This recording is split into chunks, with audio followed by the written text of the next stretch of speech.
So, Donald Trump is back as the US president. This is a magnificent victory for the American people that will allow us to make America great again. He's back thanks to a comfortable win against rival and Democrat Kamala Harris, belying what political pundits and polls the world over had estimated to be a super tightly contested election. Now, for the world, from Musk to Mexico to the Middle East, Trump's return is very, very significant. India, of course, is no different. Many things Trump decides on trade and tariff, on immigration and isolationism may influence where the Indo-US relationship heads. While a lot will unfold in the coming days, weeks and months, of course spawning several more TMB episodes, I took this chance to get some quick initial thoughts from ET's diplomatic editor Dipanjan Roy Chaudhury. What may Trump 2.0 mean for India? Listen on. It's Thursday, the 7th of November. I'm your host Anirban Chowdhury. This is the Morning Brief.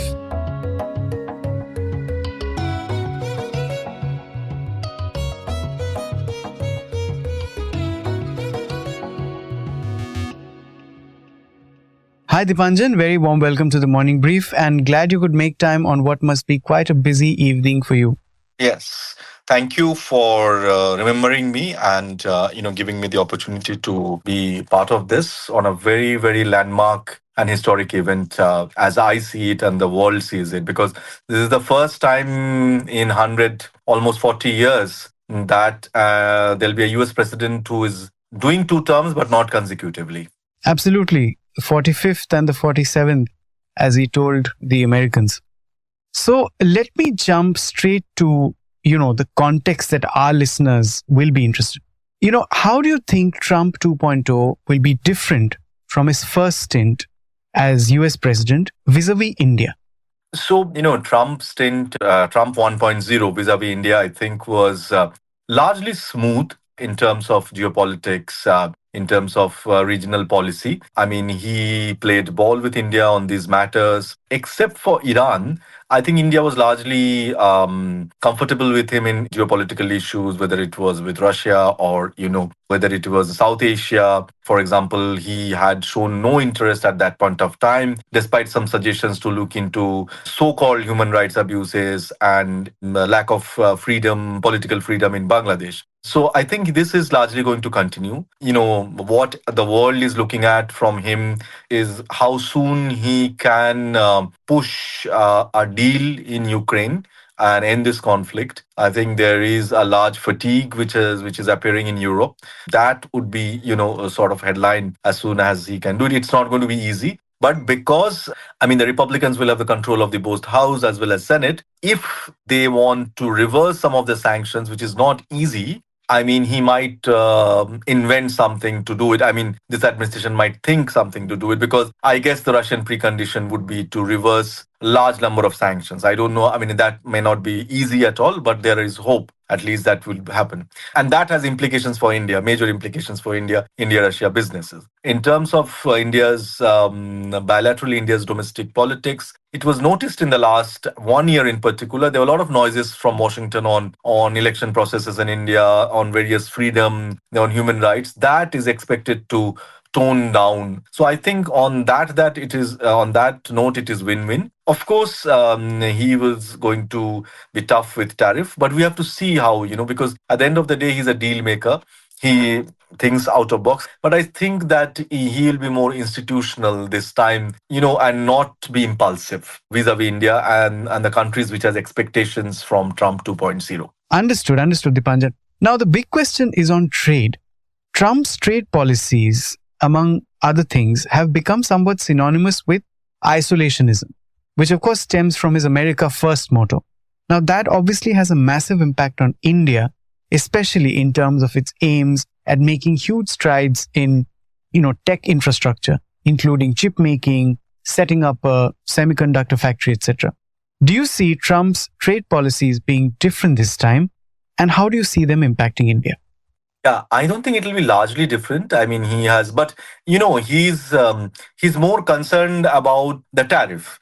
And I think the victim of tariff could be China, could be Mexico. And with Mexico, it could be linked with the immigration. Vis-a-vis India, there may not be a tariff war, but there will be specific items that you would be looking at. But they are different. Harris is the daughter of immigrants in that sense, a non-European immigrant, I would say, right? In the last 60 years, right? And she has pitched largely for the immigrants and immigrant right, and there were a lot of controversies over the illegal immigrants also, which Trump has really taken on that agenda, and that's something. Immigration will impact a lot of things, and I'm certain that he's going to be strict with immigration. And because Trump 1.0 had constrained him. He was first. I mean, he had never been a senator. He had never been a congressman. He was just out of the block as a businessman, and he had constrained. It took time for him to understand DC and how DC functioned. I think he now knows how DC functions, right? So that's more important. How New York functions. I mean, the various lobbies function. The old traditional lobbies of US and the new age technology lobbies of US. I think, and he has Musk with him, so that's more important to understand the new. So he will be. I would expect that he'll be different. See, he's the one who initiated Abraham Accord, right? So one shouldn't. People today may not talk about it, but it was just. It's just 4 years back, right? So Abraham Accord brought a genuine accord between two countries, which actually four countries, UAE, Bahrain, Morocco, and Sudan, which led to, for decades they did not recognize Israel. So that's a big deal, and I think that he would work towards something like that, probably between Saudi Arabia and Israel, which will also give a push to IMEC and overall, settling this issue. So I think that in foreign policy he'll have some success, and he's a pragmatist. Understood. So, Dipanjan, you mentioned foreign policy, which brings me to my next question, which is obviously on China. Now, Trump, everybody thinks, is going to take a harder stance on China than his rival would have. And that can't be anything but good news for India, despite a slight change in or a thawing of relations between the two neighbors, India and China. What do you say to that? I think that we have to look at it holistically. Of course, there's a bipartisan support in US on China, right? I mean, on the policies that, Biden administration only took forward largely the initiatives under the Trump administration. But I think the Biden administration somewhere realized that they've they have still a big reliance on China. They shifted from a de-link to de-risk, I think, which large part of the world has also shifted. But somewhere I feel the Chinese will also try to work with him, maybe reach a deal, which may not be a bad, because we are also in a phase to stabilize the relationship with China. I'm talking about India, right? What is positive if the US really encourages the American companies to shift out of China and shift to India, or look at the China plus one strategy, and encourages them to come to India more than some of the other countries. And of course, US would like the partnership with India to continue in terms of the strategic sphere to counterbalance China. While Trump is tough on China, he also is very clear that countries in East Asia in particular to build up their defenses, right? Spend on their defense. He was very clear on Japan and others, right? Mm-hmm. And so I guess the Japanese PM has already understood that. And I think he wanted some kind of an independent approach and amend some part of the constitution to reduce dependence on US. That might work out in a win-win way. I think Europe has to watch out more than anyone else, yeah. Finally, I just wanted to ask you, what would be your 2 points of concern, if any, from the point of view of India because of Trump's return?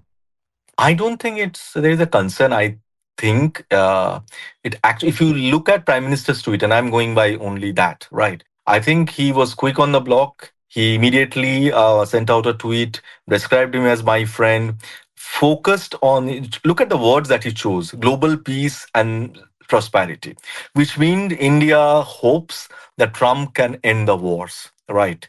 So the war in Europe, the war in Middle East. So we are very clear on that, I think, and we reached out very early before others reached out. So I think there'll be less to concern, because Trump believes in personal chemistry, and he has a number of times through his campaign mentioned about Prime Minister Modi. So I think there is better hope, because last 1.5 years or 1 year, I think there were irritants in the relationship, to be very honest. I mean, people to people is one part of the relationship. That's on autopilot. But there were issues on which there were differences, irritants, and while the Quad made major progress, so I think this will be welcomed by India, and we hope that there'll be at least on trade and tariff there'll be more balanced approach. Yeah.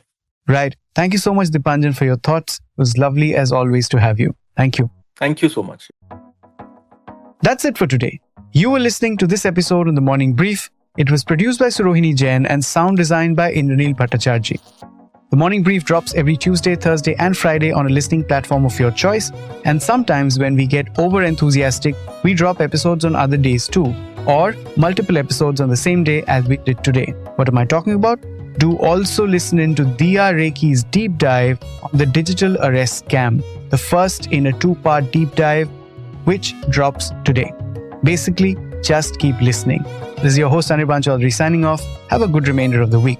The external clip used in this episode belongs to its owner. Credits are mentioned in the description.